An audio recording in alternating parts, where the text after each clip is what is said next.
नमस्कार मित्रों, स्वागत है आपका मेरे YouTube channel novels in audio dot Gaurav में।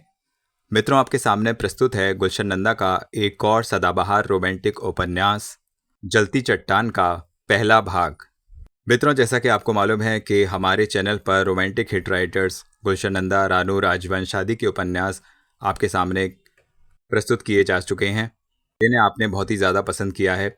जिसमें गुलशन नंदा के मुख्य उपन्यास हैं शर्मीली, प्यासा सावन, शगुन, मेहंदी, नीलकंठ, लक्ष्मण रेखा, चंदन, कटी पतंग, माधवी, मैली चांदनी, पीले फूल, भंवर आदि। देवकीनंदन खत्री का चंद्रकांता भी आपने पसंद किया है, जो 8 भागों में प्रस्तुत किया जा चुका है। इसके अलावा रानू और राजवंश के स्पर्श, अभिशाप, दिल चुराया मेरा, प्यासी नदी, प्यासी शबनम, फूलों की रानी, इनको आप भूल नहीं सकते। तो मित्रों, इस तरह के चैनल को ज़रूर सब्सक्राइब करना चाहिए, अपने फ्रेंड्स, रिलेटिव्स सभी को बताइए। तो मित्रों, प्रस्तुत है आपके सामने गुलशन नंदा का उपन्यास जलती चट्टान का पहला भाग। रेलगाड़ी ने जब सीतापुर का स्टेशन छोड़ा तो राजन देर तक खड़ा उसे देखता रहा। जब अंतिम डिब्बा सिग्नल के करीब पहुंचा तो उसने एक लंबी सांस ली, अपने मैले वस्त्रों को झाड़ा, सिर के बाल संवारे और गठरी उठाकर फाटक की ओर चल पड़ा। जब वह स्टेशन के बाहर पहुंचा तो रिक्शे वालों ने घूमकर आशा भरे नेत्रों से उसका स्वागत किया। राजन ने लापरवाही से अपनी गठरी एक रिक्शा में रखी और बैठते हुए बोला, शीतलवादी। तुरंत ही रिक्शा एक छोटे से रास्ते पर हो लिया जो नीचे घाटी की ओर उतरता था। चारों ओर हरी भरी झाड़ियां ऊंची ऊंची प्राचीर की भांति खड़ी थीं। पक्षियों के झुंड एक ओर से आते और दूसरी ओर पंख पसारे बढ़ जाते कि राजन की दृष्टि टिक भी न पाती थी। वह मन ही मन प्रसन्न हो रहा था कि वह स्थान ऐसा बुरा नहीं जैसा वह समझे हुए था। थोड़ी ही देर में रिक्शा काफ़ी नीचे उतर गया। राजन ने देखा कि ज्यों-ज्यों वह आगे बढ़ रहा था, हरियाली आंखों से ओझल होती जा रही है। थोड़ी दूर जाने पर हरियाली बिल्कुल ही दृष्टि से ओझल हो गई और स्याही जैसी धरती दिखाई देने लगी। कटे हुए मार्ग के दोनों ओर ऐसा प्रतीत हो रहा था मानो काले देव खड़े हों। थोड़ी दूर जाकर रिक्शे वाले ने दोराहे पर रिक्शा रोका। राजन धीरे से धरती पर पैर रखते हुए बोला, तो क्या यही शीतलवादी है? हाँ बाबू, ऊपर चढ़ते ही शीतलवादी आरंभ होती है। अच्छा, और जेब से 1 रुपया निकालकर उसकी हथेली पर रख दिया। लेकिन बाबू, छुट्टा नहीं है। कोई बात नहीं, फिर कभी ले लूँगा। तुम भी यहीं हो और शायद मुझे भी इन्हीं पर्वतों में रहना हो। अच्छा बाबू, नंबर 24 याद रखना। राजन उसकी सादगी पर मुस्कुराया और गठरी उठाकर ऊपर की ओर चल दिया।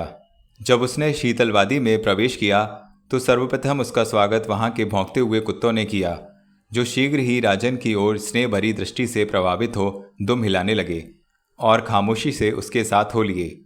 रास्ते में दोनों ओर छोटे छोटे पत्थर के मकान थे, जिनके बाहर कुछ लोग बैठे किसी न किसी धंधे में संलग्न थे। राजन धीरे धीरे पग बढ़ाता जा रहा था, मानो सबके चेहरों को पढ़ता जा रहा हो। वह किसी से कुछ पूछना चाहता था, किंतु उसे लगता था कि जैसे उसकी जीभ तालू से चिपक गई है।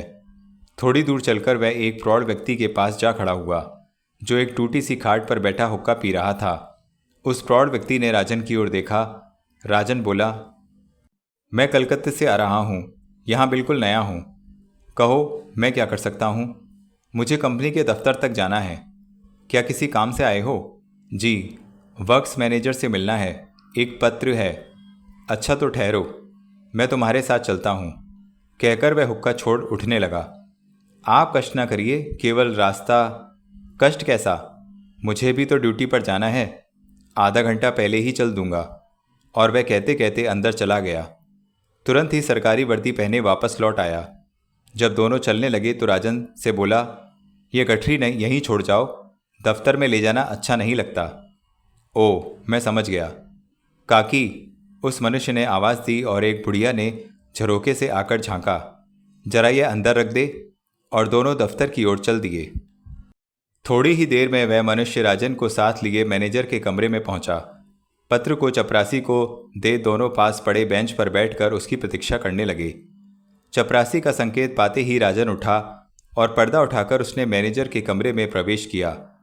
मैनेजर ने अपनी दृष्टि पत्र से उठाई और मुस्कुराते हुए राजन के नमस्कार का उत्तर दिया। कलकत्ता से कब आए? अभी सीधा ही आ रहा हूँ। तो वासुदेव तुम्हारे चाचा हैं? जी। तुम्हारा मन यहाँ लग जाएगा क्या? क्यों नहीं, मनुष्य चाहे तो क्या नहीं हो सकता। हाँ, यह तो ठीक है, परंतु तुम्हारे चाचा के पत्र से तो प्रतीत होता है कि आदमी जरा रंगीले हो।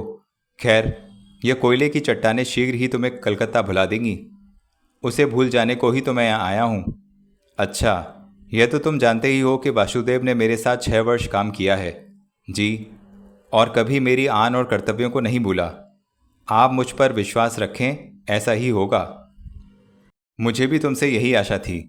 अच्छा, अभी तुम विश्राम करो, कल सवेरे ही मेरे पास आ जाना। राजन ने धन्यवाद के पश्चात दोनों हाथों से नमस्कार किया और बाहर जाने लगा। परंतु रात्रि भर ठहरोगे कहाँ? यदि कोई स्थान, मकान तो कोई खाली नहीं, कहो तो किसी के साथ प्रबंध कर दूं? रहने दीजिए, अकेली जान है, कहीं पड़ा रहूंगा, किसी को कष्ट देने से क्या लाभ। मैनेजर राजन का उत्तर सुनकर मुस्कुराया और बोला, तुम्हारी इच्छा। राजन नमस्कार करके बाहर चला गया। उसका साथी अभी तक उसकी राह देख रहा था। राजन के मुख पर बिखरे उल्लास को देखते हुए बोला, क्यों भैया, काम बन गया? जी, कल प्रातःकाल आने को कहा है। क्या किसी नौकरी के लिए आए थे? जी। और वह पत्र मेरे चाचा ने दिया था। वह कलकत्ता हेड ऑफिस में काफ़ी समय इनके साथ काम करते रहे हैं। और ठहरोगे कहाँ? इसकी चिंता ना करो, सब ठीक हो जाएगा। अच्छा, तुम्हारा नाम? राजन। मुझे कुंदन कहते हैं। आप भी यहीं? हाँ, इसी कंपनी में काम करता हूँ। कैसा काम? इतनी जल्दी क्या है, सब धीरे धीरे मालूम हो जाएगा। अब जाओ, जाकर आराम करो, रास्ते की थकावट होगी। और आप? ड्यूटी। ओ, मेरी गठरी? जाकर काकी से ले लो। हाँ, वह तुम्हें पहचान लेंगी। अवश्य, तो कल मिलूँगा। अवश्य अवश्य। हाँ, देखो, किसी वस्तु की आवश्यकता हो तो कुंदन को मत भूलना। राजन ने काकी से गठरी ली और एक ओर चल दिया। वह गांव को इस दृष्टि से देखने लगा कि रात्रि व्यतीत करने के लिए कोई स्थान ढूंढ सके, चाहे पर्वत की कोई गुफा ही क्यों ना हो। वह आज बहुत प्रसन्न था। इसलिए नहीं कि उसे नौकरी मिलने की आशा हो गई थी, बल्कि इन पर्वतों में रहकर शांति भी पा सकेगा और अपनी आयु के शेष दिन प्रकृति की गोद में हंसते हंसते बिता देगा। वह कलकत्ता के जीवन से ऊब चुका था। अब वहाँ रखा ही क्या था? कौन सा पहलू था जो उसकी दृष्टि से बच गया हो? सब बनावट ही बनावट, झूठ व मक्कारी की मंडी। वह इन्हीं विचारों में डूबा वादी से बाहर पहुंच गया। उसने देखा थोड़ी दूर पर एक छोटी सी नदी पहाड़ियों की गोद में बलखाती बह रही है। उसके मुख पर प्रसन्नता सी छा गई। वह जल्दी जल्दी पैर बढ़ा नदी के किनारे जा पहुंचा और कपड़े उतारकर जल में कूद पड़ा। स्नान के पश्चात उसने वस्त्र बदल डाले और मैले वस्त्रों को गठरी में बांध नदी के किनारे किनारे हो लिया। सूर्य देवता दिन भर के थके विश्राम करने संध्या की मटमैली चादर ओढ़े अंधकार की गोद में मुंह छिपाते जा रहे थे। राजन की आंखों में नींद भर भर आती थी। वह इतना थक चुका था कि उसकी दृष्टि चारों ओर विश्राम का स्थान खोज रही थी। दूर उसे कुछ सीढ़ियां दिखाई दीं। वह उस ओर शीघ्रता से बढ़ा। वे सीढ़ियां एक मंदिर की थीं, जो पहाड़ियों को काटकर बनाया गया था और बहुत पुराना प्रतीत होता था। वह सीढ़ियां पर पग रखते हुए मंदिर की ओर बढ़ा, परंतु 4-6 सीढ़ियां बढ़ते ही अपना साहस खो बैठा। गठरी फेंक वहीं सीढ़ियों पर लेट गया। थकावट पहले से ही थी। लेटते ही सपनों की दुनिया में खो गया। डूबते हुए सूर्य की वे बुझती किरणें मंदिर की सीढ़ियों पर पड़ रही थीं। धीरे धीरे सूर्य ने अपनी उन किरणों को समेट लिया। शीतलवादी अंधकार में डूब गई, परंतु पूर्व में छिपे चंद्रमा से यह सब कुछ न देखा गया। उसने मुख से घूंघट उतारा और अपनी रजत किरणों से मंदिर की ऊंची दीवारों को फिर जगमगा दिया। ऐसे समय में नक्षत्रों ने उनका साथ दिया। मंदिर की घंटियां बजने लगीं, परंतु राजन निद्रा में मग्न उन्हीं सीढ़ियों पर सो रहा था। अचानक वह नींद में चौंक उठा। उसे ऐसा लगा मानो उसके वक्षस्थल पर किसी ने वज्रपात किया हो। अभी वह उठ भी न पाया था कि उसके कानों में किसी के ये शब्द सुनाई पड़े, क्षमा करिए, गलती मेरी है। मैं शीघ्रता में यह न देख सकी कि कोई सीढ़ियों पर सो रहा है। मेरा पांव आपके वक्षस्थल पर पड़ गया। राजन ने पलटकर देखा। उसके सम्मुख एक सौंदर्य की प्रतिमा खड़ी थी। उस सुंदरी के हाथों में फूल थे, जो शायद मंदिर के देवता के चरणों को सुशोभित करने वाले थे। ऐसा ज्ञात होता था मानो चंद्रमा अपना यौवन लिए हुए धरती पर उतर आया हो। राजन ने नेत्र झपकाते हुए सोचा, कहीं वह स्वप्न तो नहीं देख रहा, परंतु यह एक वास्तविकता थी। राजन अब भी मोहाच्छन्न सा उसी ओर देखे जा रहा था। सुंदरता ने मर्मभेदी दृष्टि से राजन की ओर देखा और सीढ़ियां चढ़ते चढ़ते मंदिर की ओर चल दी। उसके पांव में बंधी पाजेब की झंकार अभी तक उसके कानों में गूंज रही थी और फूलों की सुगंध वायु के धीमे धीमे झोंकों से अभी तक उसे सुगंधित कर रही थी। न जाने वह कितनी देर तक इन्हीं मीठी कल्पनाओं में डूबा सीढ़ियों पर बैठा रहा। अचानक वही रुनझुन उसे फिर सुनाई थी। शायद वह पूजा के पश्चात लौट रही थी। राजन झट से सीढ़ियों पर लेट गया। धीरे धीरे पाजेब की झंकार समीप आती गई। अब वह सीढ़ियों से उतर रही थी तो न जाने राजन को क्या सूझी कि उसने सीढ़ियों पर आंचल पकड़ लिया। लड़की ने आंचल खींचते खींचते मुंह बनाकर कहा, यह क्या है? राजन कुछ देर उसे चुपचाप देखता रहा, फिर बोला, शायद पाँव से ठोकर तुम्ही ने लगाई थी। हाँ, तो यह गलती मेरी ही थी। केवल गलती मानने से क्या होता है? तो क्या कोई दंड देना है? दंड नहीं तो एक प्रार्थना है। क्या? जिस प्रकार तुमने मंदिर जाते समय अपना पाँव मेरे वक्षस्थल पर रखा था, उसी प्रकार पाँव रखते हुए सीढ़ियाँ उतर जाओ। भला क्यों? मेरी दादी कहती थी कि यदि कोई ऊपर से फांद जाए तो आयु कम हो जाती है। अच्छा, तो यह बात है। परंतु इतने बड़े संसार में एक आध मनुष्य समय से पहले भी चला जाए तो हानि ही क्या है? इतना कहकर हंसते हंसते सीढ़ियाँ उतर गई। राजन देखता रह गया।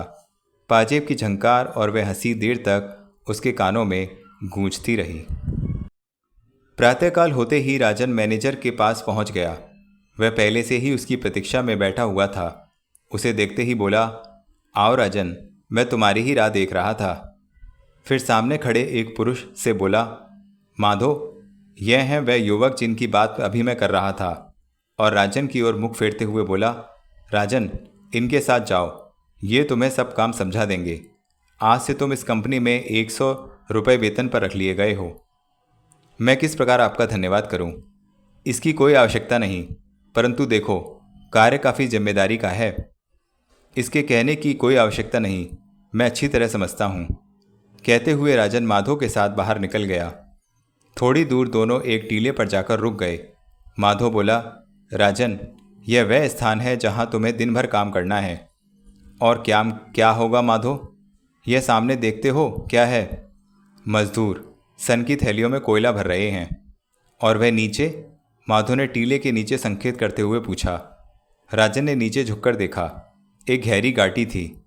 उसके संगम में रेल की पटरियों का जाल बिछा हुआ था। शायद कोई रेलवे स्टेशन है। ठीक है, और ये लोहे का मजबूत तार जो इस स्थान और स्टेशन को आपस में मिलाती है, जानते हो क्या है? टेलीफोन। हंसते हुए उसने कहा, नहीं साहबजादे, देखो मैं समझाता हूँ। माधो ने एक मजदूर से कोयले की थैली मंगवाई और उसे तार से लपेटते हुए भारी लोहे के कुंडों से लटका दिया। जो ही माधो ने हाथ छोड़ा, थैली तार पर यूं भागने लगी मानो कोई वस्तु हवा में उड़ती जा रही हो। पल भर में वह नीचे पहुंच गई। राजन मुस्कुराते हुए बोला, सब समझ गया। यह कोयला थैलियों में भर भर कर तार द्वारा स्टेशन तक पहुंचाना है। केवल पहुंचाना ही नहीं, बल्कि सब हिसाब भी रखना है। और सांझ को नीचे जाकर मुझे बताना है। मैं यह कोयला मालगाड़ियों में भरवाता हूँ। ओ, समझा। और वापसी पर थैलियाँ मुझे ही लानी होंगी। नहीं, इस कार्य के लिए गधे मौजूद हैं। राजन यह उत्तर सुनते ही मुंह फेरकर हंसने लगा और नाक सिकोड़ता हुआ नीचे को चल दिया। माधो के कहने के अनुसार राजन अपने काम में लग गया। उसके लिए यह थैलियों का तार के द्वारा नीचे जाना मानो एक तमाशा था। जब थैली नीचे जाती तो राजन यूँ महसूस करता जैसे कुंडे के साथ लटका हुआ हृदय घाटियों को पार करता जा रहा हो। और वह यह सब कुछ देख मन ही मन मुस्कुरा उठा। परंतु काम करते करते जब कभी उसके सम्मुख रात्रि वाली वह सौंदर्य प्रतिमा आ जाती तो वह गंभीर हो जाता। फिर यह सोचकर कि उसने कोई स्वप्न देखा है। भला इन अंधेरी घाटियों में ऐसी सुंदरता का क्या काम? सोचते सोचते वह अपने काम में लग जाता। काम करते करते 4 बज गए। छुट्टी की घंटी बजी। मजदूरों ने काम छोड़ दिया और अपने अपने वस्त्र उठा दफ्तर की ओर बढ़े। तो क्या छुट्टी हो गई? राजन ने एक से पूछा। जी बाबूजी, परंतु आपकी नहीं। वह क्यों? अभी तो आपको नीचे जाकर माधो दादा का हिसाब बतलाना है। और राजन शीघ्रता से रजिस्टर उठा घाटियों में उतरती हुई पगडंडी पर ही हो लिया। जब वह स्टेशन पहुंचा तो माधो पहले से ही उसकी राह देख रहा था। राजन को यह जानकर प्रसन्नता हुई कि पहले ही दिन हिसाब माधो से मिल गया। हिसाब देखने के बाद माधो बोला, राजन, आशा है तुम इस कार्य को शीघ्र ही समझ लोगे। उम्मीद पर तो दुनिया कायम है दादा। राजन ने सामने रखे चाय के प्याले पर दृष्टि फेंकते हुए उत्तर दिया और बोला, दादा, इसकी क्या आवश्यकता थी? तुमने तो बेकार कष्ट उठाया। कहते हुए चाय का प्याला उठाकर गटागट पी गया। माधो को पहले तो बड़ा क्रोध आया, पर बनावटी मुस्कान ओठों पर लाते हुए बोला, कष्ट काहे का? आखिर दिन भर के काम के पश्चात एक प्याला चाय ही तो है। दादा, अब तो कल प्रातः तक की छुट्टी? राजन ने खाली प्याला वापस रखते हुए पूछा। क्यों नहीं, हाँ देखो, ये सरकारी वर्दी रखी है और यह रहा तुम्हारा गेट पास। इसका हर समय तुम्हारे पास होना आवश्यक है। यह तो अच्छा किया, वरना सोच रहा था कि प्रतिदिन कोयले से रंगे काले मेरे वस्त्रों को धोएगा कौन। एक हाथ से गेट पास और दूसरे से वस्त्र उठाते हुए वह दफ्तर की ओर चल पड़ा। कंपनी के गेट के बाहर निकलते ही राजन सीधा कुंदन के घर पहुंचा। कुंदन उसे देखते ही बोला, क्यों राजन, आते ही झूठ बोलना आरंभ कर दिया? झूठ? कैसा झूठ? अच्छा बताओ, रात कहाँ सोए थे? रात? स्वर्ग की सीढ़ियों पर। स्वर्ग की सीढ़ियों पर? हाँ भाई, वह पहाड़ी वाले मंदिर की सीढ़ियों पर। तो यूँ कहो ना। यह सुनते ही कुंदन जोर जोर से हंसने लगा और राजन के और समीप होते हुए बोला, स्वर्ग की सीढ़ियों से लौट आए या भीतर जाकर देवताओं के दर्शन भी किए? देवताओं के तो नहीं, परंतु एक सुंदर फूल के अवश्य ही। किसी पुजारी के हाथ से सीढ़ियों पर गिर पड़ा होगा, यूं ही समझ लो। अच्छा, काकी कहाँ हैं? तुम्हारे लिए खाना बना रही हैं। परंतु राजन, अब यूँ ना चलेगा। जब तक तुम्हारा ठीक प्रबंध नहीं होता तुम्हें भोजन यहीं करना होगा और रहना भी यहीं होगा। नहीं कुंदन, ऐसा नहीं हो सकता। तो क्या तुम मुझे पराया समझते हो? पराया नहीं, बल्कि तुम्हारे और समीप आने के लिए मैं ये बोझ तुम पर डालकर तुमसे दूर नहीं होना चाहता। मैं चाहता हूँ कि अपने मित्र से दिल खोलकर कह भी सकूँ और सुन भी सकूँ। अच्छा, तुम्हारी इच्छा, परंतु आज तो। हाँ हाँ, क्यों नहीं। वैसे तो अपना घर समझकर जब चाहूँ आ टपकूँ। सिर आँखों पर। काकी भोजन शीघ्र लाओ। कुंदन ने आवाज़ दी और थोड़े ही समय में काकी भोजन ले आई। दोनों ने भरपेट भोजन किया और शुद्ध वायु सेवन के लिए बाहर खाट पर आ बैठे। इतने में मंदिर की घंटियां बजने लगी। राजन फिर से मौन हो गया, मानो घंटियों के शब्द ने उस पर जादू कर दिया हो। उसके मुख की आकृति बदली देख कुंदन बोला, क्यों राजन, क्या हुआ? यह शब्द सुन रहे हो कुंदन? मंदिर में पूजा हो रही है। मुझे ऐसा प्रतीत हो रहा है जैसे यह शब्द मेरे कानों में बार बार आकर कह रहे हों, इतने संसार में यदि एक आध मनुष्य समय से पहले चला भी जाए तो हानि की क्या बात है। अजीब बात है, तुम नहीं समझोगे कुंदन। अच्छा, तो मैं चला। कहाँ? घूमने। मेरे वस्त्र यहीं रखे हैं। और लौटोगे कब तक? यह तो नहीं जानता। मौजे मनुष्य हूँ, ना जाने कहाँ खो जाऊँ। कहते कहते राजन मंदिर की ओर चल पड़ा और उन्हीं सीढ़ियों पर बैठ सुंदरता की राह देखने लगा। जरा सी आहट होती तो उसकी दृष्टि चारों ओर दौड़ जाती, और वह एक थी कि जिसका कहीं चिन्ह नहीं था। बैठे बैठे रात्रि के 9 बज गए।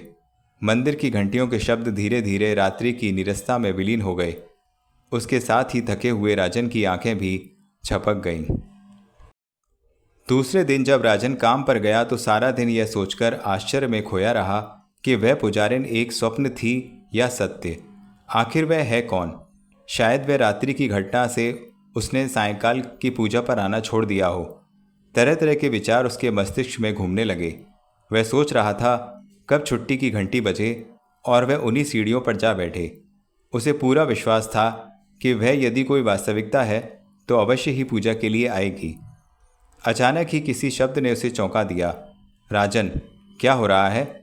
यह कुंदन का कंठ स्वर था। कोयलों की दलाली में मुंह काला। बस एक ही दिन में घबरा गए? नहीं कुंदन, घबराहट कैसी, परंतु तुम आज। जरा सिर में पीड़ा थी, दफ्तर से छुट्टी ले आया। परंतु तुमने अभी तक यह नहीं बतलाया कि क्या काम करते हो। काम? लो सुनो, यह सामने जो ऊंची चट्टान एक गुफा सी बन रही है। हाँ, बस उन्हीं के बाहर सारे दिन बैठा रहता हूँ। क्या पहरा देने के लिए? तुम्हारा अनुमान गलत नहीं। क्या भीतर कोई सोने या हीरों का खजाना है? सोने हीरों का नहीं, बल्कि विषैली गैसों का, जिन्हें अग्नि से बचाने के लिए बड़ी सावधानी रखनी पड़ती है। दिया सलाई, सिगरेट इत्यादि किसी भी वस्तु को भीतर नहीं ले जाने दिया जाता। यदि चाहूँ तो मैनेजर तक की तलाशी ले सकता हूँ। फिर तो तुम्हारी पदवी मैनेजर से बड़ी है।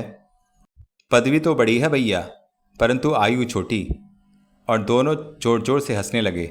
कुंदन हंसी रोककर बोला, क्यों राजन, आज की रात भी स्वर्ग की सीढ़ियों पर बीतेगी? आशा तो यही है। देखो, कहीं पूजा करते करते देवता बन बैठे तो हम गरीब इंसानों को ना भुला देना। वह मुस्कुराता हुआ फाटक की ओर बढ़ गया। राजन अपने काम की ओर लपका और फिर से कोयले की थैलियों को नीचे भेजना आरंभ कर दिया। आखिर छुट्टी की घंटी हुई। प्रतिदिन की तरह माधो से छुट्टी पाकर राजन सीधा कुंदन के यहाँ पहुंचा। कपड़े बदलकर होटल का रास्ता लिया। उसने अपने भोजन का प्रबंध वहाँ के सराय के होटल में कर लिया था। वहाँ उसके कई साथी भी भोजन करते थे। आज वह समय से पहले ही मंदिर पहुँच गया और सीढ़ियों पर बैठा उस पुजारिन की राह देखने लगा। पूजा का समय होते ही मंदिर की घंटियां बजने लगी। हर छोटी से छोटी आहट पर राजन के कान सतर्क हो उठते थे, परंतु उसके हृदय में बसने वाली वह पुजारिन लौटकर ना आई। पर उस दिन का क्या करे, कैसे समझाए उसे? वह प्रतिदिन सांझ के धुंधले प्रकाश में पूजा के समय प्रतिदिन सीढ़ियों पर जा बैठता था। इसलिए इसी प्रकार पुजारिन की राह देखते देखते 4 दिन बीत गए। वह न लौटी। धीरे धीरे राजन का भ्रम एक विश्वास सा बन गया कि वह स्वप्न था जो उसने उस रात्रि में उन्हीं सीढ़ियों पर देखा था। एक दिन संध्या के समय जब वह सीढ़ियों पर लेटा आकाश में बिखरे घन खंडों को देख रहा था, तो आपस में मिलकर भांति भांति की आकृतियां बनाते हैं और फिर बिखर जाते हैं, तो फिर उसके कानों में वही रुनझुन सुनाई पड़ी। आहट हुई और स्वयं पुजारिन धीरे धीरे पग रखती हुई सीढ़ियों पर चढ़ने लगी। आज भी उसके हाथ में फूल थे। उसने तिरछी दृष्टि से राजन की ओर देखा और मुस्कुराती हुई मंदिर की ओर बढ़ गई। वह सोचने लगा, यह तो भ्रम नहीं, सत्य है। यह जांचकर वह ऐसा अनुभव करने लगा मानो उसने अपनी खोई संपत्ति पाली हो और बेचैनी से उसके लौटने की प्रतीक्षा करने लगा। उसकी दृष्टि ऊपर वाली सीढ़ी पर टिकी हुई थी और कान पायल की झंकार को सुनने को उतावले हो रहे थे। आज वह उसे अवश्य रोककर पूछेगा, परंतु क्या? वह सोच रहा था कि उसके कानों में वह रुनझुन गूंज उठी। पुजारिन राजन के समीप पहुंचते ही एक पल के लिए रुक गई। एक बार पलटकर देखा और फिर सीढ़ियां उतरने लगी। राजन की जिह्वा तालू से चिपक गई थी, परंतु जब उसने इस प्रकार उसे जाते देखा तो बोल उठा, सुनिए। वह रुक गई। राजन शीघ्रता से सीढ़ियां उतरते हुए उसके निकट जा पहुंचा। वह चुपचाप खड़ी राजन के मुख की ओर अचल नयनों से देख रही थी। क्या तुम यहाँ पूजा के लिए प्रतिदिन आती हो? क्या तुम प्रतिदिन यहाँ बैठकर मेरी राह देखते हो? राह नहीं तो, परंतु यह तुमने कैसे जाना? ठीक वैसे ही जिस तरह तुम ये जान गए कि मैं यहाँ प्रतिदिन आती हूँ। परंतु तुम तो 4 दिन से यहाँ नहीं आई। तुम मेरी राह नहीं देखते तो यह सब कैसे जान गए? प्रतिदिन इधर घूमने आता हूँ। कभी देखा नहीं तो सोचा कि तुमने आना छोड़ दिया, और वह भी शायद मेरे कारण। भला वह क्यों? आंचल जो पकड़ लिया था। तुम समझते हो कि मैं डर गई? कहकर वह दबी सी हंसी हंसने लगी। राजन उसे यूं हंसते देखकर बोला, इसमें हंसने की क्या बात है? आखिर पूजा तो प्रतिदिन होती है। पूजा वह तो मैं रोज करती हूँ, परंतु मेरा देवता तो मंदिरों को छोड़ अपने भेंट मेरे घर पर स्वयं ग्रहण करने आते हैं। हाँ, कभी भूले से मैं घर पर ना हूँ तो वह निराश लौट जाएं तो मुझे ही आना पड़ता है, समझे? राजन मौन खड़ा रहा। उसके कहे हुए शब्दों पर विचार कर रहा था। वह उन शब्दों का अर्थ भली प्रकार समझ भी न पाया था कि वह चल दी। राजन उसे रोकते हुए बोला, क्या तुम्हारा नाम पूछ सकता हूँ? पार्वती। और मैं राजन। इतने में बादल की एक गरज सुनाई दी। पार्वती ने एक बार आकाश की ओर देखा और फिर राजन की ओर देखकर बोली, तो क्या तुम सारी रात इन्हीं सीढ़ियों पर लेटे ही बिता देते हो? जी। तुम्हारा कोई घर नहीं है? नहीं। तुम्हें जाड़ा नहीं लगता? आर्द्र कंठ से उसने पूछा। जाड़ा? यह सामने पहाड़ों की चट्टानें देखती हो? यह भी युगों युगों से बाहर खुली हवा में प्रकृति का सामना कर रही हैं। मनुष्य तो क्या, कभी भगवान को भी इन पर दया नहीं आती। परंतु आप ये क्यों भूल जाते हैं कि वह शिलाएं हैं जो पत्थर की बनी हैं और दूसरी ओर मांस मज्जा से बना हुआ मनुष्य है। मैं भी तो शिला से कम नहीं हूं। केवल शरीर को ही शिला बना लेने से काम नहीं चलता, हृदय भी शिला के समान होना चाहिए। यह कहती कहती पार्वती चली गई। वह बहुत समय तक बैठा हुआ सोचता रहा। ठीक ही तो कहती है, यदि हृदय शिला के समान ना हो तो शरीर शिला बनाने से क्या लाभ। बिजली चमकी, कई बार बादलों की गड़गड़ाहट सुनी। राजन ने देखा चारों ओर काली घटा घिरती आ रही थी। दूर दूर तक कुछ दिखाई न देता था। चारों ओर सन्नाटा छाया हुआ था। घरों के झरोकों के अंदर जलते हुए दियों का प्रकाश यह सूचना दे रहा था कि शीतलवादी के लोग अभी सोए नहीं। राजन ने सोचा कि आज की रात कुंदन के घर पर ही बिताई जाए। वायु की गति तीव्र होती जा रही थी। वह शीघ्रता से वादी की ओर लपका। बादलों की गूंज पहाड़ियों से टकराकर गूंज उठती थी। नदी का जल वायु के थपेड़ों से उछल उछल कर खिलवाड़ कर रहा था। राजन ने गांव की ओर देखा। तूफान के डर से सब झरोके बंद हो चुके थे। शीतलवादी में अंधेरा छा चुका था। उसी समय छींटे पड़ने लगे थे। मंदिर के द्वार अब तक खुले ही थे। शायद मंदिर के देवताओं को इस तूफान का कोई भय ना था। वह शीघ्रता से लौटा और मंदिर की सीढ़ियां चढ़ने लगा, परंतु अभी ऊपर पहुंचा भी न था कि पुजारी ने द्वार बंद कर लिए। राजन ने आवाज लगाई, पर इस कोलाहल में वह उसके कानों तक ही रह गई। राजन मंदिर के बंद द्वार के साथ चिपककर खड़ा हो गया। मंदिर की घंटियां स्वयं ही बज रही थीं। वर्षा के छींटे वायु की तेजी से उछलकर मंदिर की सीढ़ियों और बरामदे के बड़े पत्थरों को स्नान करा रहे थे, ताकि भगवान के घर के किसी कोने में धूल न रह जाए। राजन, राजन, कोई उसे पुकार रहा था। वह यह सोचकर आश्चर्य में पड़ गया कि इस तूफान में उसे खोजने वाला कौन है। कुंदन के सिवाय उसे जानता ही कौन था। राजन, उसका यहाँ क्या काम। एक बार फिर राजन राजन की पुकार सुनाई दी। तुरंत ही उसने किसी छाया को सीढ़ियों के ऊपर आते देखा। राजन भागता हुआ उसके पास पहुंचा और चिल्लाया, कौन हो तुम? क्या तुम ही राजन हो? बिजली की चमक में राजन ने देखा कि पूछने वाला एक अजनबी है, जिसे उसने आज से पहले कभी नहीं देखा था। वर्षा से बचाव के लिए उसके सिर पर एक सन की थैली रखी थी। पहले तो राजन घबरा सा गया, परंतु फिर संभलते हुए बोला, हाँ, मैं ही राजन हूँ। तो चलिए हमारे साथ। कहाँ? ठाकुर बाबा बुला रहे हैं। और सन की एक थैली राजन को पकड़ा दी। राजन थैली सिर पर डालकर चुपचाप उसके साथ हो लिया। सारे रास्ते वह यही सोच रहा था कि ठाकुर बाबा हैं कौन। पहले तो राजन को घबराहट हुई, परंतु जब वह अजनबी गांव में पहुंचा तो राजन को कुछ धीरज हुआ। थोड़ी देर में वे दोनों एक पत्थर के बड़े मकान के सामने आकर रुक गए। अजनबी से संकेत पाकर उसने आंगन में प्रवेश किया। सामने एक सफ़ेद दाढ़ी वाला पुरुष उसकी प्रतीक्षा कर रहा था। राजन ने झुककर प्रणाम किया। उसने मुस्कुराते हुए पूछा, क्या तुम ही राजन हो? जी, परंतु चिंता की कोई बात नहीं है। मैं हूँ ठाकुर बाबा। शीतलवादी का बच्चा बच्चा मुझे जानता है। क्या कोई परदेसी हो? यहाँ कंपनी में नौकर हूँ। तो इस प्रकार तूफान में अभी रहने का प्रबंध नहीं है। सराय जो है बहुत कम दाम पर, परंतु मैं एकांत प्रिय हूँ। भीड़ में मेरी सांस घुटने लगती है। अच्छा, तुम विश्राम करो, कपड़े भीग रहे हैं। रामू, उन्होंने आवाज़ दी और पहले मनुष्य ने अंदर प्रवेश किया। देखो, एक धोती कुर्ता इन्हें दे दो, पिछवाड़े का कमरा भी। राजन ठाकुर बाबा का संकेत पाते ही रामू के साथ हो लिया। दोनों एक छोटे से कमरे में पहुंचे जो ना जाने कब से बंद पड़ा था। हर ओर धूल जमी पड़ी थी। रामू धोती कुर्ता भी ले आया और किवाड़ बंद कर वापस लौट गया। राजन ने रामू से अधिक पूछताछ करना ठीक ना समझा, परंतु फिर भी यह सोचकर असमंजस में पड़ा हुआ था कि ठाकुर बाबा ने उसे यहाँ क्यों बुलाया है। वह उसका कौन है? यदि परदेसी ही समझकर अतिथि रखा है तो उन्होंने उसे पहले देखा कहाँ है। खैर, फिर भी इस भयानक रात में आसरा देने वाले का भला हो।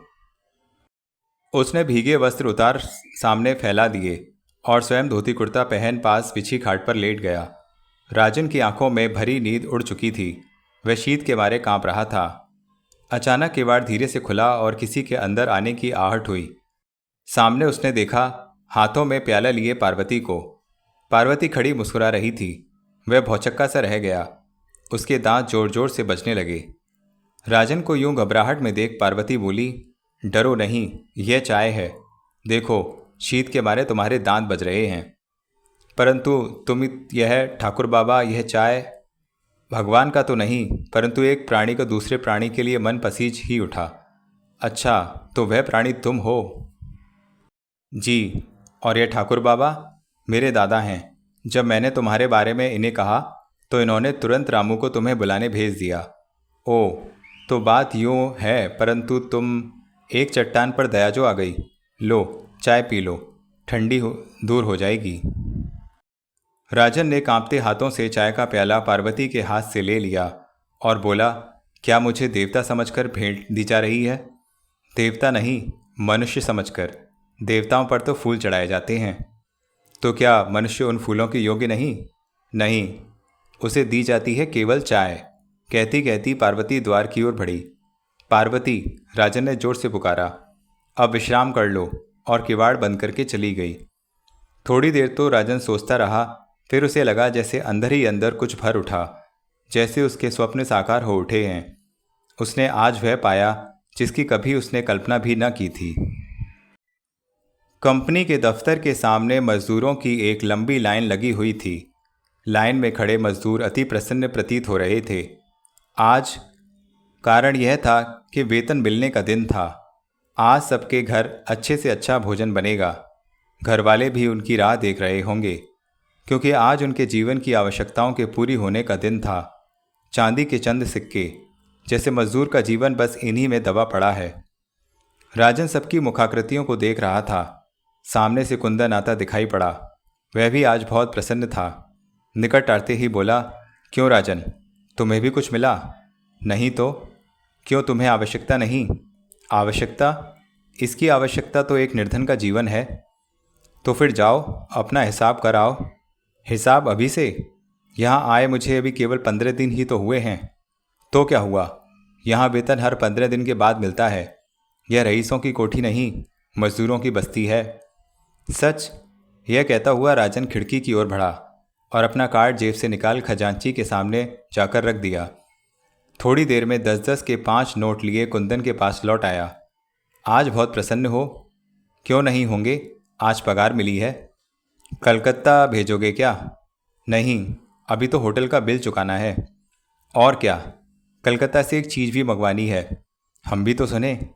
आने पर बताऊंगा। तुम जाओ, तुम्हारा काम।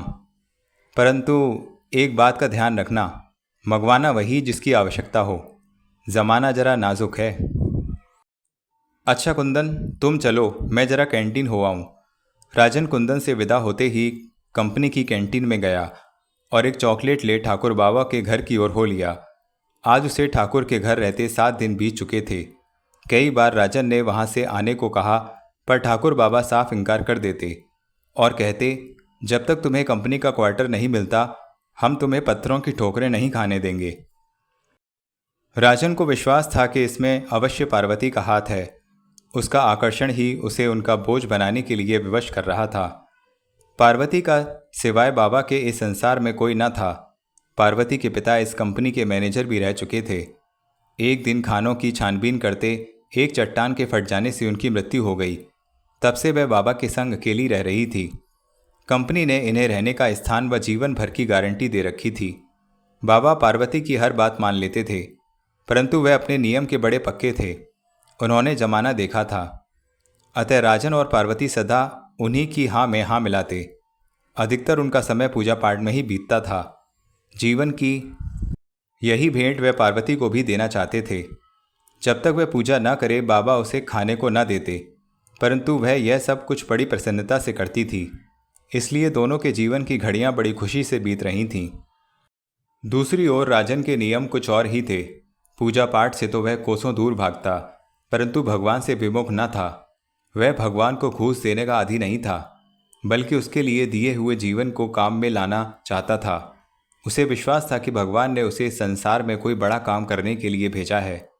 उसको पूर्ण करना ही उसकी सच्ची पूजा है। उसे मंदिरों में घंटे बजाकर या चढ़ावा चढ़ाकर प्रसन्न नहीं किया जा सकता। कलकत्ता में उसने कई सेवा के कार्य करने का प्रयत्न किया, परंतु दरिद्रता सदा ही उसके बीच बाधा बनकर आ खड़ी हुई। राजन इन्हीं विचारों में डूबा घर पहुंचा, परंतु पार्वती वहां न थी। राजन ने जाते ही बाबा के पांव छुए और अपना पहला वेतन उनके चरणों में रख दिया। बाबा ने ₹1.25 भगवान के प्रसाद का रखकर बाकी लौटा दिए और आशीर्वाद देते हुए बोले, भगवान की कृपा दृष्टि सदा तुम्हारे पर बनी रहे बेटा, मैं यही कहता हूँ। पार्वती कहाँ है बाबा? मंदिर गई होगी। राजन ये सुनते ही ड्योढ़ी की ओर बढ़ा। क्यों, कहाँ चले? होटल, भोजन के लिए। यह कहता हुआ राजन बाहर की ओर हो लिया, परंतु उसे आज भूख कहाँ। वह तो पार्वती से मिलने को बेचैन था। वहां से सीधा मंदिर पहुंचा और सीढ़ियों के पीछे खड़ा पार्वती की प्रतीक्षा करने लगा। जब सीढ़ियां उतर पार्वती राजन के समीप से गुजरी तो राजन ने उसे पकड़ते हुए अपनी ओर खींचा। पार्वती भय के मारे चीख उठी, परंतु राजन ने शीघ्रता से उसके मुंह के आगे हाथ रख दिया और बोला, मैं राजन हूँ। ओह, मैं तो डर गई थी। अभी चीख सुन 2-4 मनुष्य इकट्ठे हो जाते तो क्या होता? यह कह देते कि आपस में खेल रहे थे। काश यह सत्य होता। मैं समझा नहीं। यही कि आपस में खेल सकते। तो अब क्या हुआ है? होना क्या है? बचपन कहाँ से लाएं? बचपन? तो क्या यौवनावस्था खेलने की नहीं? तो यौवन में भी खेला जाता है। क्यों नहीं, परंतु दोनों में भेद है। कैसा भेद? यही कि बचपन में मनुष्य अपने हाथों मिट्टी के घर बनाता है और खेलने के पश्चात अपनी ठोकर से उसे तोड़ फोड़ देता है, परंतु युवावस्था के खेलों में मिट्टी के एक एक कण को बचाने के लिए अपने जीवन की बाजी लगा देनी होती है। यदि फिर भी वह टूट जाए तो उसकी आंखों की नींद मिट जाती है। बिस्तर पर पड़ा छटपटाता रहता है। जीवन की वह निराशा आंखों की राह आंसू बनकर बह निकलती है। यह तो कवियों की बात है। यौवन का एक एक पल अमूल्य होता है। इसे खेल कूद में खो दिया तो आयु भर पछताना पड़ेगा। बाबा कहते हैं बचपन खेलकूद और यौवन पूजा पाठ में बिताना चाहिए, और बुढ़ापा घाट पर। राजन ने पार्वती की बात पूरे करते हुए कहा। इस पर दोनों हंस पड़े। राजन फिर बोला, परंतु मैं तुम्हारे बाबा की बातों में विश्वास नहीं करता। कल के बच्चे हो, तुम भला बाबा की बातें क्या समझो? तुम तो समझती हो। क्यों नहीं, तुमसे अधिक। यह सब बाबा ही ने तो सिखाया है। समय पर उठना, समय पर सोना, पूजा पाठ, घर का काम काज, और कभी कभी मुझसे बातें करना। हाँ, परंतु वह तो बाबा ने नहीं सिखाया, स्वयं ही सीख गई ना। इसी प्रकार बढ़ती यौवन अवस्था में कई ऐसी बातें हैं जो कोई नहीं सिखाता, बल्कि मनुष्य स्वयं ही सीख जाता है। तो क्या मुझे और भी कुछ सीखना है? बहुत कुछ, परंतु मुझे और कुछ नहीं सीखना। वह क्यों? इसलिए कि बाबा ने कहा है कि अंधकार के पश्चात कुछ सीखना नहीं चाहिए, बल्कि घर पहुंचना चाहिए। ओह, बातों में भूल ही गया। और दोनों घर की ओर चल पड़े। रास्ते में राजन बोला, पार्वती, जानती हो आज कंपनी से पहला मेरा वेतन मिला है। मुंह अब खुला। अवसर ही कम मिला। खेलकूद की बाजू आरंभ हो गई थी। तो क्या वह इससे अधिक आवश्यक थी? वहाँ कह दिया होता तो मंदिर में तुम्हारे नाम का प्रसाद ही। यह कार्य तो बाबा कर चुके हैं। आखिर बाबा की ही मानी। मैं होती तो कहते मैं इन बातों में विश्वास नहीं रखता। बातों ही बातों में दोनों घर पहुंच गए। बाबा पहले ही प्रतीक्षा में थे। देखते ही बोले, कब से आरती के लिए राह देख रहा हूँ। बाबा, दीनू की चाची मिल गई थी और बातों में देर हो गई। और राजन, तुम खाना खाए? जी, अभी सीधा होटल से आ रहा हूँ। बाबा और पार्वती ने आरती आरंभ की। राजन को भी विवश हो उनका साथ देना पड़ा। आरती के पश्चात जब पार्वती बाबा के साथ रसोई घर की ओर गई तो राजन ओठों पर जीभ फेरते हुए अपने कमरे में आ लेटा। भूख के मारे पेट पीठ से लगा जा रहा था और पेट में चूहे उछलकूद कर रहे थे। आज बाबा से झूठ बोला कि वह भोजन कर चुका है। वह सोच ही रहा था कि किवाड़ खुले और पार्वती ने अंदर प्रवेश किया। उसके हाथों में गिलास था। यह क्या? दूध? किस लिए? तुम भूखे हो ना? तुम्हें किसने कहा? तुम्हारी आंखों ने। तुमने बाबा से झूठ कहा था ना? हाँ पार्वती, और तुम भी तो। हाँ राजन, आज से पहले मैंने कभी झूठ नहीं बोला। ना जाने। कोई बात नहीं, यौवन के उल्लास में अक्सर झूठ बोलना ही पड़ता है। अच्छा अच्छा, दूध पी लो, मैं चली। ठहरो तो, देखो तुम्हारे लिए मैं कुछ लाया हूँ। चॉकलेट? पार्वती ने प्रसन्नता से हाथ बढ़ाया और कुछ समय तक चुपचाप खड़ी रही। आंखें छलछला आईं। राजन घबराते हुए बोला, क्यों, क्या हुआ? यूं ही बाबूजी की याद आ गई। बचपन में वह भी मुझे हर सांझ को कैंटीन से चॉकलेट लाकर दिया करते थे। ओह, अच्छा, ये आंसू पोंछ डालो और लो। परंतु तुमने बेकार पैसे क्यों गंवाए? एक चवन्नी ही की तो है। चवन्नी चवन्नी ही से तो रुपया बनता है। और हाँ, तुम तो कह रहे थे कि कलकत्ता से एक चीज़ मंगाई है। हाँ पार्वती, मिंटो वायलिन, एक अंग्रेजी साज। मुझे बजाने का बहुत शौक है। और मुझे नृत्य का। सच? तुम नाच भी सकती हो? क्यों नहीं, परंतु केवल अपने देवता के सामने, मनुष्य के लिए नहीं। नहीं, इनमें क्या रखा है? तो इन बेजान निर्जीव पत्थरों में क्या रखा है? राजन, यह तुम नहीं समझ सकते। पारो, ओ पार्वती, बाबा की आवाज़ सुनाई दी। वह तुरंत ही भागती हुई कमरे से बाहर चली गई। राजन ने दूध का गिलास उठाया और उसे पीने लगा। पार्वती शायद शक्कर मिलाना भूल गई थी, परंतु राजन के लिए मिठास काफ़ी थी। पार्वती के हाथों ने जो उसे छुआ था। दूसरी सायंकाल ठीक पूजा के समय राजन मंदिर की सीढ़ियों पर पहुंच गया। जब तक छुट्टी के पश्चात वह पार्वती से नहीं मिल लेता, उसे चैन नहीं आता था।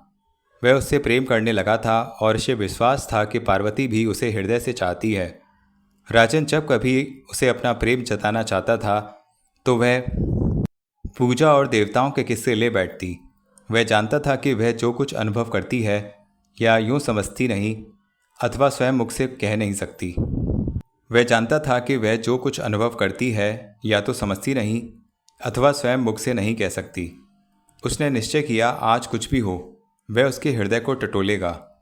वह इन्हीं विचारों में मग्न प्रेम के मधुर स्वप्न देख रहा था कि पायल की रुंझुन ने उसे चौंका दिया। पार्वती मुस्कुराती हुई सीढ़ियों से उतर रही थी, तो आज भी उसने राजन को सीढ़ियों पर पाया। राजन उसे देखते ही बोला, नदी किनारे चलोगी? क्यों? घूमने। देर हो जाएगी। आज पहली बार कहा है, सोचा था मना नहीं करोगी। अच्छा चलती हूँ, परंतु देर, वह मैं जानता हूँ। तुम चलो तो। दोनों नदी की ओर चल दिए। राजन बोला, एक बात पूछूं? क्या? वह प्रतिदिन पूजा के फूल अपने देवताओं पर चढ़ाती हो, उससे तुम्हें क्या मिलता है? बहुत कुछ। फिर भी? मन की शांति। क्या तुम्हें विश्वास है यह फूल देवता स्वीकार कर लेते हैं? क्यों नहीं, श्रद्धापूर्वक जो कुछ चढ़ाया जाता है वह स्वीकारार्थ ही है। यह सब कहने की बातें हैं। जानती हो इन फूलों का क्या होता है? क्या? पत्थर के देवताओं के चरणों में पड़े पड़े अपने सौंदर्य को खो देते हैं, परंतु कुछ पाकर क्या? शांति अथवा अंत। अंत ही कहो, सौंदर्य का अंत। तो पार्वती कहती कहती रुक गई।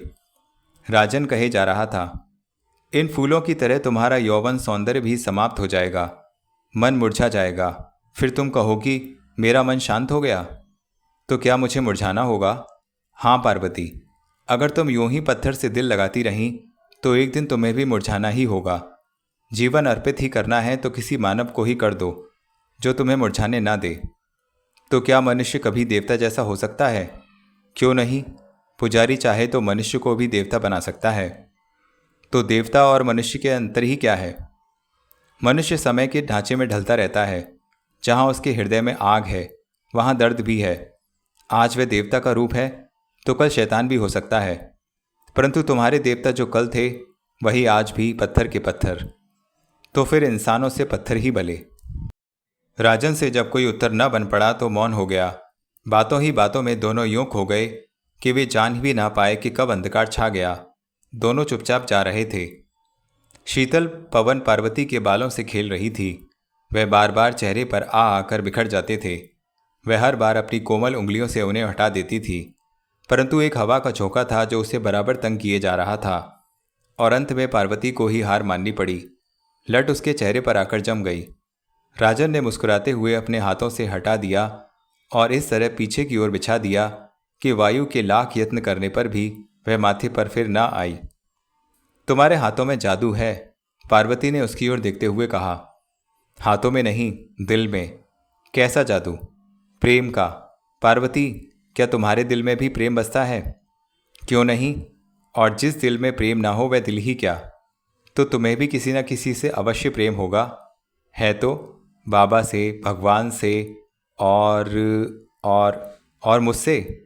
राजन पार्वती के समीप होकर बोला। तुमसे? कहकर वह कांप गई। हाँ पार्वती, अब मुझसे भेद कैसा? मैं तुम्हारे मुख से यही सुनने को बेचैन था। कहते कहते राजन ने उसका हाथ अपने हाथों में ले लिया। पार्वती कांप रही थी। वह लड़खड़ाती बोली, प्रेम? कैसा प्रेम?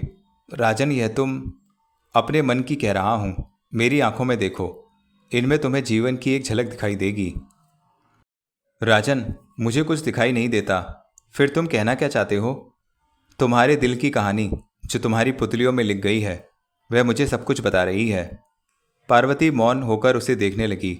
राजन उस पर झुकते हुए बोला, देखो, इन दो प्यालों में प्रेम रस झलक रहा है। तुम्हारे हृदय का यह धड़कन बार बार मेरे कानों में कह रही है कि तुम राजन की हो। पार्वती यह सुनते ही चिल्लाई, राजन! और वह गांव की ओर भागने लगी। राजन ने उसे रोकना चाहा, परंतु वह न रुकी। उसने पुकारा भी, पर कोई उत्तर न मिला। राजन किनारे के एक पत्थर पर बैठ गया और अपने कहे पर विचारने लगा। कहीं पार्वती यह सब अपने बाबा से तो नहीं कह देगी? यदि कह दिया तो वह उन्हें मुंह कैसे दिखाएगा? इसी विचार में डूबा डूबा आधी रात तक वह वहीं बैठा रहा। जब वह घर पहुंचा तो हर ओर सन्नाटा छाया हुआ था। सब सो चुके थे। वह धीरे धीरे अपने कमरे में पहुंचा और चुपचाप अपने बिस्तर पर लेट गया, परंतु नींद ना आई। प्रातःकाल जब वह अपने कमरे से बाहर निकला तो आंगन के उस पार बरामदे में पार्वती खड़ी पालतू चकोर को बाजरा खिला रही थी। राजन को देखते ही उसने मुंह फेर लिया, पर राजन धीरे धीरे बढ़ता हुआ उसके पास आ पहुंचा। पार्वती बिना कुछ सुने मुंह मोड़कर अंदर चली गई। राजन को इस बात पर बहुत क्रोध आया और वह जल्दी जल्दी पैर उठाता बाहर चला गया। उसने निश्चय किया कि जैसे भी हो आज उसे अलग रहने का प्रबंध करना ही होगा। आखिर कब तक दूसरों के घर रहेगा? कंपनी पहुंचते ही वह मैनेजर से मिला।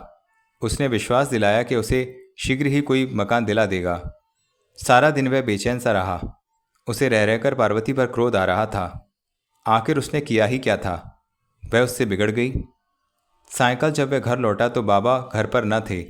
राजन धीरे धीरे पग रखते हुए अपने कमरे तक पहुंचा। पार्वती अकेली बैठी थी। वह बेचैन दिखाई देती थी। राजन को देखते ही उसने अपनी आंखें झुका ली। राजन दबी आवाज में कहने लगा, पार्वती, मैं जानता हूं कि तुम मुझसे रुष्ट हो और मेरे कारण दुखी भी हो। आज प्रातःकाल ही मैनेजर से मिला हूं। पूजा की छुट्टियों के पश्चात मकान मिल जाएगा। लाचारी है, नहीं तो कब का चला गया होता। यह सुनकर भी पार्वती मौन रही। जब राजन ने इस पर भी कोई उत्तर न पाया तो नाक सिकोड़ता हुआ बाहर चला गया और मंदिर की सीढ़ियों पर जा बैठा।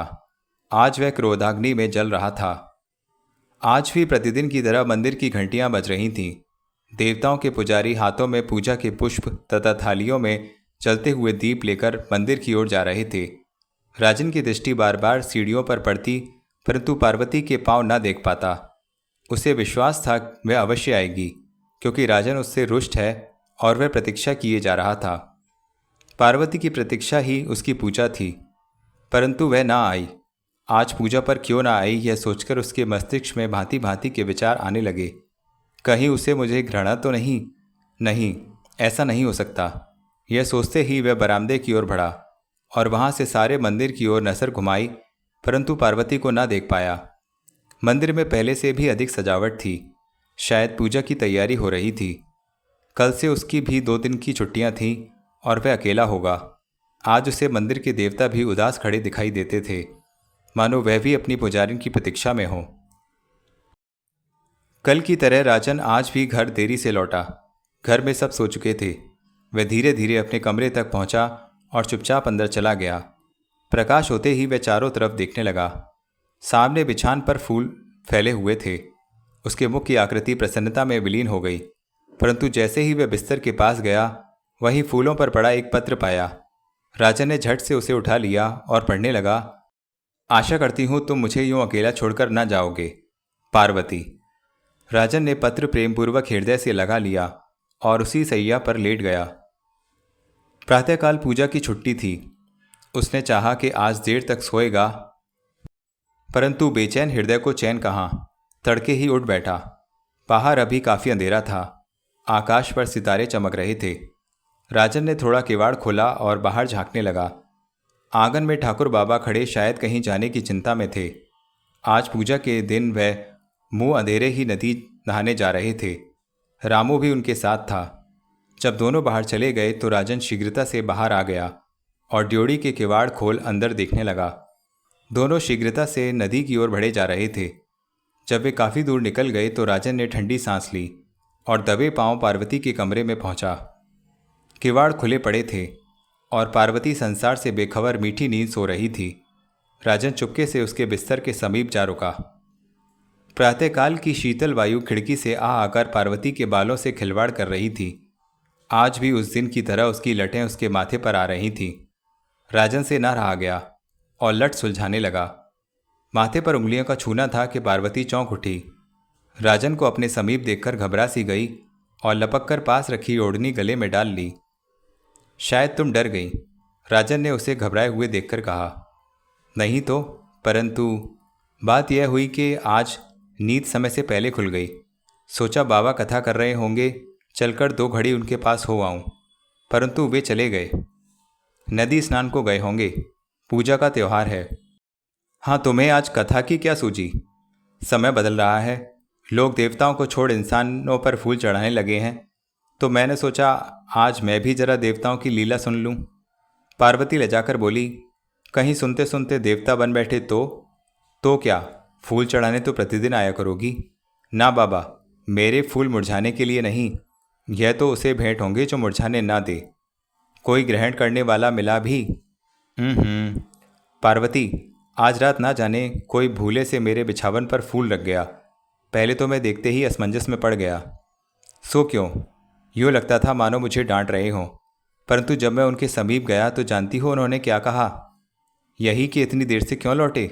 नहीं, पहले तो वे मुस्कुराए और फिर बोले, राजन, हमें यूँ अकेला छोड़कर ना जाना। चलो हटो, पार्वती ने लजाते हुए उत्तर दिया और उठकर बाहर जाने लगी। राजन रोकते हुए बोला, जानती हो, लिखने वाले को लेखनी ना मिली तो कोयले की कालिमा से ही लिख दिया। अच्छा, आपकी दृष्टि वास्तविकता को न पहचान सकी? तो क्या? हाँ, वह कालिमा न थी, बल्कि किसी के नेत्रों से निकला काजल था। राजन ने बात बदलते हुए पूछा, नदी स्नान करने चलोगी? तुम्हारे संग? इतना कहकर जोर जोर से हंसने लगी। इसमें हंसने की क्या बात है? यानी हम दोनों नहीं जा सकते तो जाओ अकेली। अकेली भी नहीं, किसी के साथ भी नहीं। क्या अनोखी पहेली है।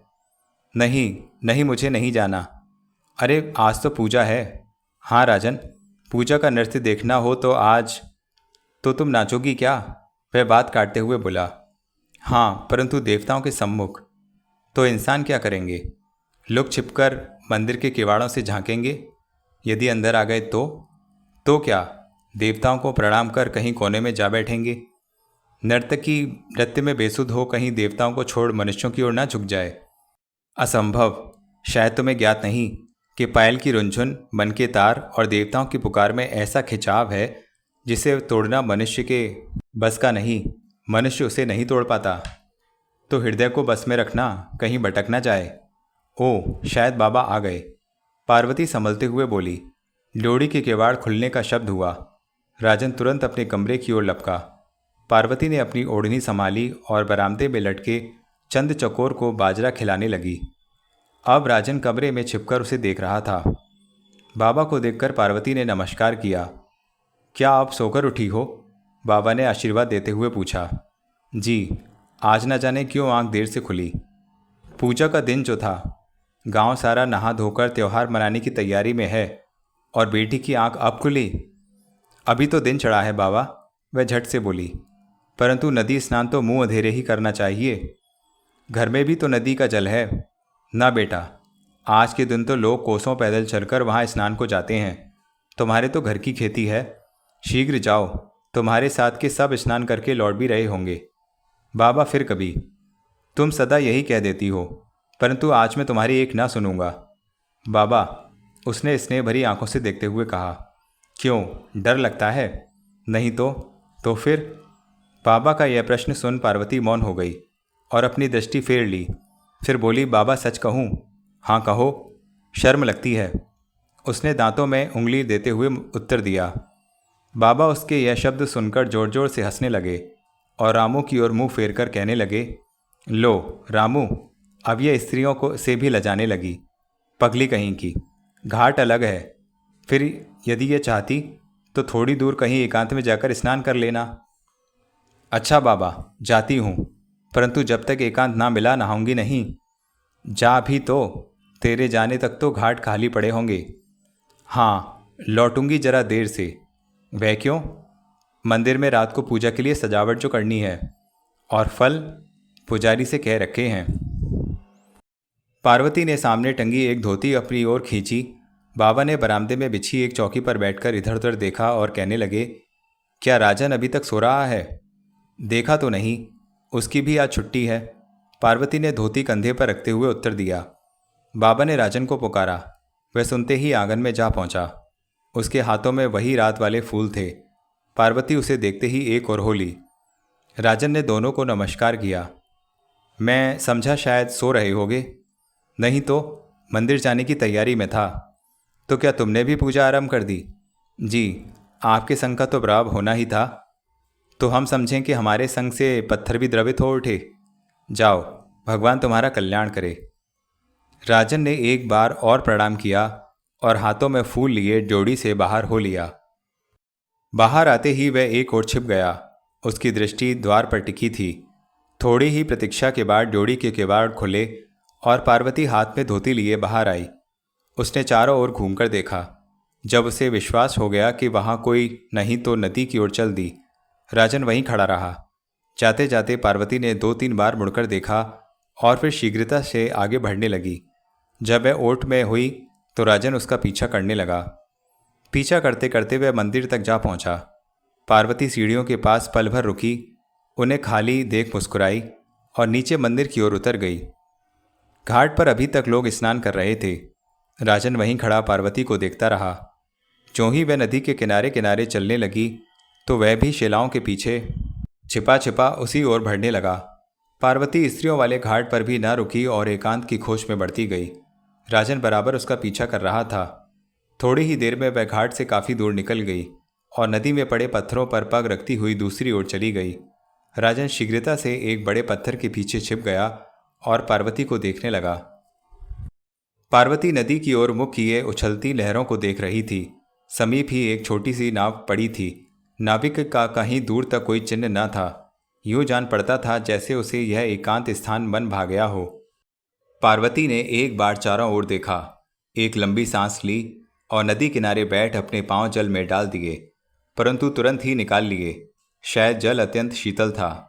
वह उठ खड़ी हुई और अपने बालों को खोल डाला। जब उसने जोर से अपने सिर को झटका दिया तो लंबे लंबे बाल हवा में लहराने लगे। उसने अच्छी तरह से धोती को अपनी गर्दन पर लपेट लिया तथा नीचे के वस्त्र उतार उस शिला पर फेंक दिए जिसके पीछे खड़ा राजन सब देख रहा था। राजन ने झट से सिर नीचे कर लिया। जब धीरे धीरे उसकी दृष्टि ऊपर उठी तो पार्वती की लंबी लंबी उंगलियां उसकी चोली के बंधन खोल रही थीं। तभी राजन के पैर का दबाव एक पत्थर पर पड़ा। पत्थर धड़धड़ाता हुआ नीचे की ओर जा गिरा। पार्वती चौंक पड़ी। उसका मुंह पीला पड़ गया। मस्त चिड़िया की भांति चोंच खोल वह उस ओर देखने लगी। राजन को देखते ही उसका मुंह लाज के मारे आरक्त हो उठा। सिर झुकाए कांपती सी बोली, राजन, तुम यहाँ? हाँ पार्वती, मैंने बहुत चाहा कि मैं ना आऊं, पर रुक नहीं सका पार्वती। मैं समझ नहीं पाया कि मुझे क्या हो गया। कहते कहते वह चुप हो गया। राजन पत्थर के पीछे से निकला और पार्वती की ओर बढ़ने लगा। अभी उसने पहला भी पग उठाया था कि पार्वती चिल्लाई, राजन। राजन शब्द सुनते ही रुक गया। पार्वती ने उसी समय एक पत्थर उठाया और बोली, यदि एक पग भी मेरी ओर बढ़ाया तो इसी पत्थर से तुम्हारा सिर फोड़ दूंगी। राजन शब्द सुनते ही मुस्कुराया, फिर कहने लगा, बस इतनी सी सजा? तो लो, मैं उपस्थित हूं। यह कहकर वह फिर बढ़ने लगा। पार्वती ने पत्थर मारना चाहा परंतु उसके हाथ कांप उठे और पत्थर वहीं धरती पर गिर पड़ा। जब राजन को करीब आते देखा तो वह घबराने लगी। शीघ्रता से पांव पानी में रख वह नदी में उतर गई। राजन वस्त्रों सहित नदी में कूद पड़ा। पार्वती मछली की भांति जल में इधर उधर भागने लगी। अंत में राजन ने पार्वती को पकड़ लिया और बाहुपाश में बांध जल से बाहर ले आया। पार्वती की पुतलियों में तरुणाई छा गई थी। उसने एक बार राजन की ओर देखा, फिर लाज के मारे आंखें झुका ली। वह अभी तक राजन के बाहुपाश में बंधी थी। राजन ने पूछा, पार्वती, तुम्हें यह क्या सूझी? सोचा कि तुम्हें तो लाज नहीं, मैं ही डूब मरूं। तुम नहीं जानती पार्वती, मैं तो तुमसे ही भी पहले ही डूब चुका हूं। क्या हवा में? नहीं, तुम्हारी इन मद भरी आंखों के अथाह सागर में, जिनमें अभी तक प्रेम रस झर रहा है। राजन, कहते कहते उसके नेत्र झुक गए। राजन ने कांपते हुए उसे सीने से लगा लिया। नदी के शीतल जल में दोनों बेसुध खड़े एक दूसरे के दिल की धड़कनें सुन रहे थे। पार्वती का शरीर आग के समान तप रहा था। ज्यों ज्यों नदी की लहरें उसके शरीर से टकराती, भीगी साड़ी उसके शरीर से लिपटती जाती। राजन को इन लहरों पर क्रोध आ रहा था। उसने धीरे से पार्वती के कान में कहा, शर्माती हो? अब तो डूब चुकी राजन। देखो, तुम्हारा आंचल शरीर को छोड़कर लहरों का साथ दे रहा है। चिंता नहीं, तुम्हें नहीं मुझे तो है। वह क्यों? कहीं फिर से मेरा सिर फोड़ने की ना सोच ले। चलो हटो, निर्लज कहीं के। पार्वती, तुम्हारे चारों ओर क्या है? जल ही जल। क्या इतना जल भी तुम्हारे शरीर की जलती आग को बुझा नहीं पाया? आग? कैसी आग? प्रेम की आग। और इसके साथ ही राजन पार्वती के और भी समीप हो गया। राजन के गर्म गर्म श्वासों ने पार्वती के मुख पर जमे जलकणों को मिटा दिया। पार्वती की आंखों में एक ऐसा उन्माद था जो राजन को अपनी ओर खींचता जा रहा था। वह मौन खड़ी थी, मानो उसे कोई होश ना हो। उसके कोमल गुलाबी ओंठ राजन के ओठों से मिल जाना चाहते थे, परंतु मुख न खुलता था। राजन से ना रहा गया। जो ही वह अपने ओठ उसके करीब ले जाना चाहता था, वह चिल्लाई, राजन! राजन चौंका। उसके हाथ पार्वती के शरीर से अलग हो गए। राजन बोला, क्या है? वह देखो सामने, वह संकेत करती हुई बोली। राजन ने घूमकर देखा। चारों ओर जल के सिवाय कुछ न था। वह फिर बोला, क्या है पारो? पर यह शब्द उसकी जुबान पर आते आते रुक गए। उसने देखा कि पार्वती उससे काफ़ी दूर खड़ी मुस्कुरा रही थी। वह उसकी ओर बढ़ने लगा। पार्वती बोली, धरती छोड़, अब क्या जल में ही रहने का निश्चय कर लिया है? जी हाँ, मछलियाँ जल में रहना पसंद करती हैं। मछलियाँ तो रहना पसंद करती हैं, परंतु शिकारी का जल में क्या काम? शिकारी बेचारा क्या करे? मछली को बाहर खींचते खींचते स्वयं ही जल में खिंच गया। बिना किसी फंदे के? नहीं तो इस बार तो ऐसा फंदा पड़ा कि मछली और शिकारी दोनों उसमें फंस गए। कैसा फंदा? प्रेम का। अब यहाँ से जाओ भी, तुम्हें तो हर समय दिल लगी ही सूझती है। तुम्हें जाना है तो जाओ, मैं तो स्नान करके जाऊँगा। परंतु बाहर कैसे निकलूँ? लाज लगती है। निर्लज बन जाओ तुम्हारी तरह, और नहीं तो डूब मरो, नदी सामने ही है। पार्वती मौन हो गई और कातर दृष्टि से राजन की ओर देखने लगी। उसका विचार था कि शायद वह स्नेह भरी दृष्टि देख राजन को उस पर दया आ जाए, परंतु वह वहां से ना हिला। आखिर पार्वती बोली, राजन, तुम्हें मुझसे प्रेम है ना? है तो मेरी इतनी सी भी बात नहीं मानोगे क्या? यहाँ से चले जाओ।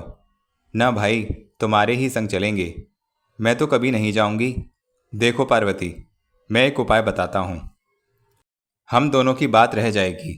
कहो, मैं नदी में मुंह फेर सूर्य की पहली किरण देखता हूँ और तुम बाहर निकल वस्त्र बदल लो।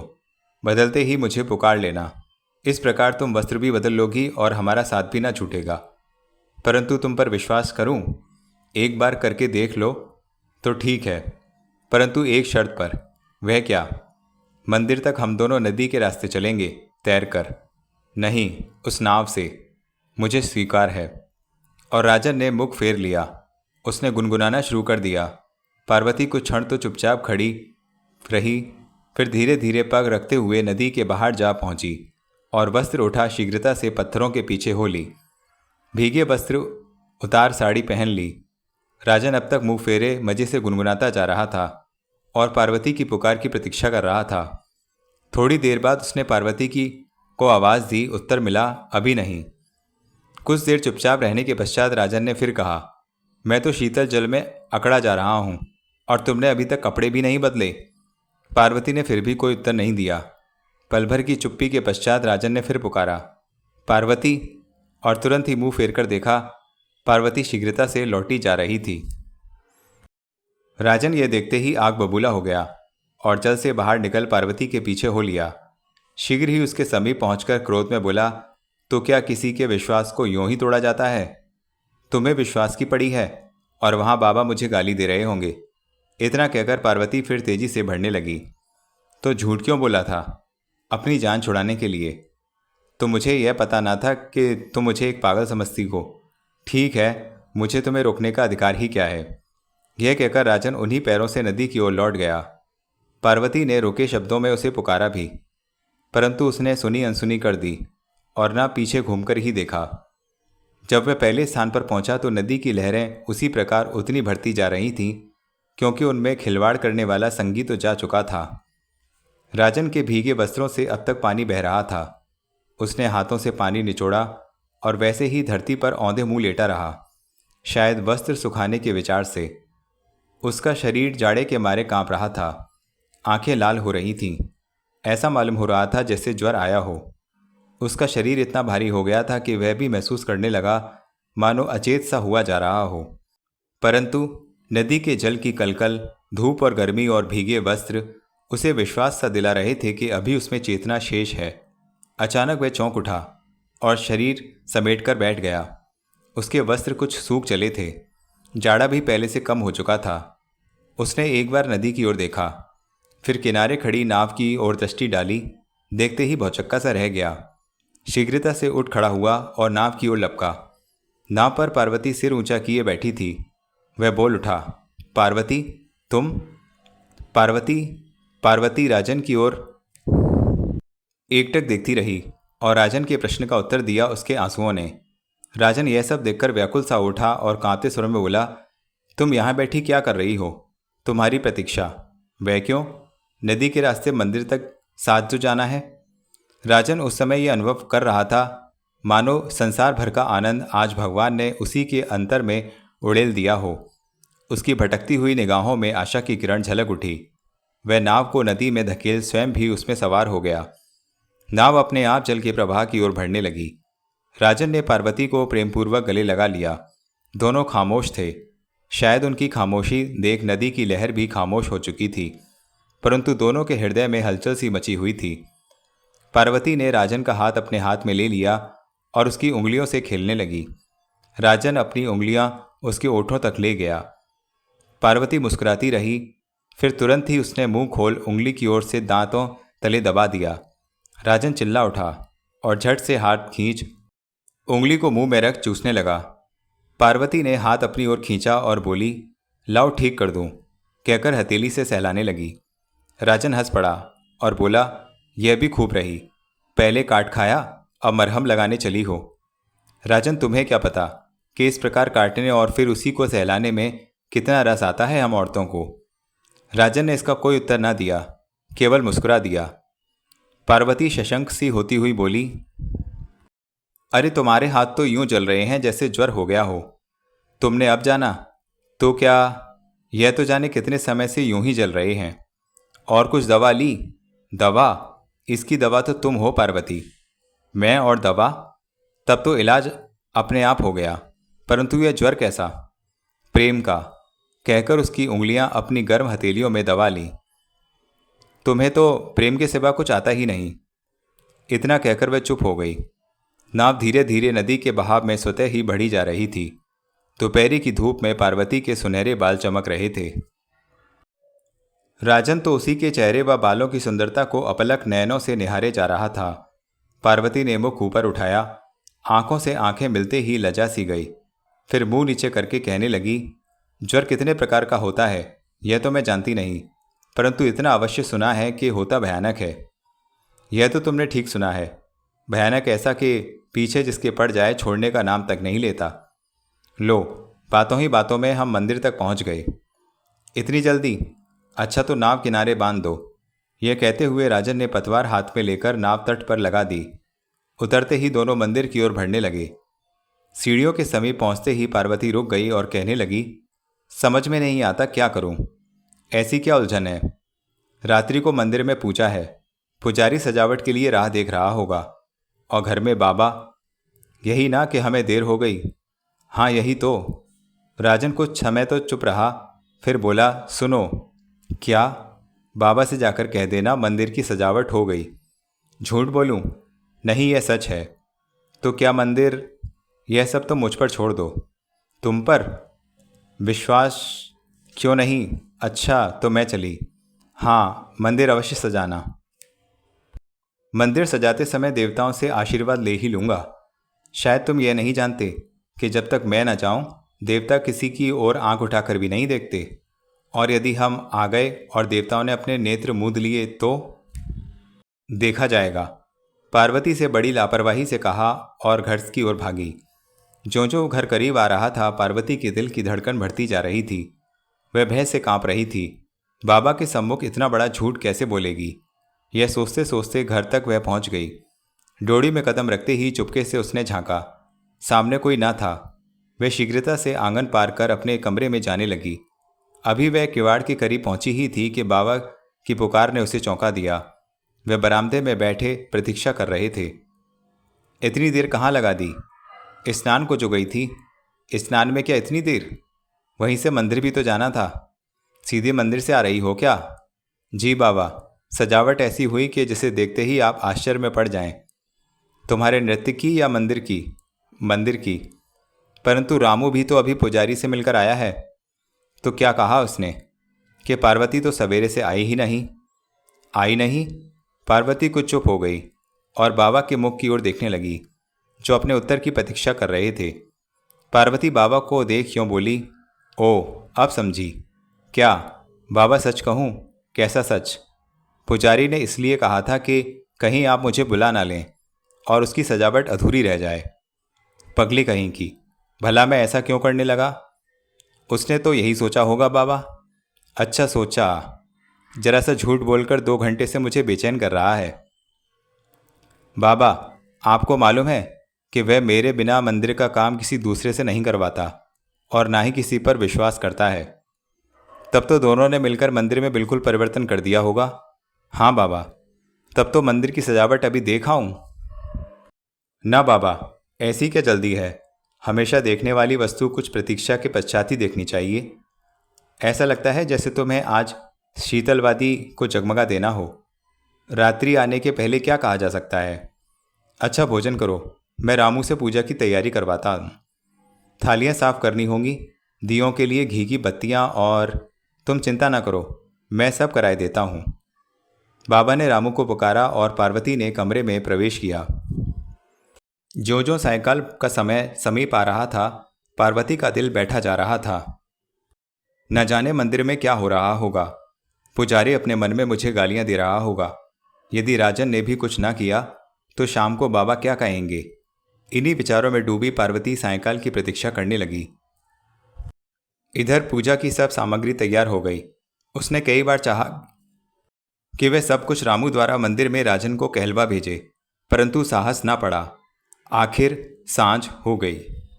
तो मित्रों, इस प्रकार जलती चट्टान का पहला भाग समाप्त हुआ। आशा करता हूँ आपको ये कहानी अवश्य पसंद आ रही होगी। तो जल्दी से कमेंट में हमें बता दीजिए। और यदि चैनल सब्सक्राइब नहीं किया है तो चैनल सब्सक्राइब अवश्य करें। अपने फ्रेंड्स रिलेटिव सभी को बताएं। वीडियो को लाइक करें। धन्यवाद।